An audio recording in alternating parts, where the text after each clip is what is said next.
বিশ্বকাপ হারিয়েও বিশ্বকাপ থেকে ছিটকে পড়ার পরেও সেই বীরেরা আর্জেন্টিনায় ফেরত যাওয়ার পরে বীরের সম্বর্ধনা পেল। কারণ তারা কিন্তু চেষ্টা করেছে, তারা এখন পারে নাই, আগামীতে কিন্তু তারা বিশ্ব রেকর্ড করবে, আবার কিন্তু সেই বিশ্বকাপটা জয় করবে।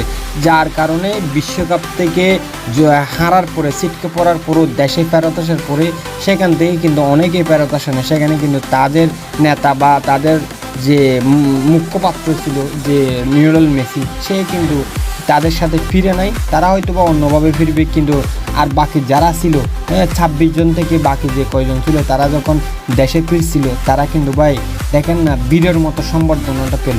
আসলে হার জিত সবার মধ্যে থাকে, খেলার মধ্যে কিন্তু হার জিত কোনো একটা থাকবেই, কিন্তু এতে যদি তাদেরকে আপনারা উৎসাহিত না করেন তাহলে পরবর্তীতে তারা কখনোই জয় চিনিয়ে আনতে পারবে না, যেটা আর্জেন্টিনা প্রমাণ করে দিল। হেরে গেছে তো কী হয়েছে, শ্রেষ্ঠত্ব করে গেছে। আজকে যদি তাদেরকে সেই সম্বর্ধনা দিয়ে তাদেরকে উজ্জীবিত না করা হয় তাহলে পরবর্তীতে তারা সে উৎসাহটা নিজের ভিতর ধারণ করতে পারবে না এবং খেলার মধ্যে কিন্তু আর ভালো ফলাফল আনতে পারবে না। সেটা চিন্তা করেই আর্জেন্টিনায় বরাবরই তাদেরকে বীরের মতো সম্বর্ধনা দিয়ে বরণ করে নিল।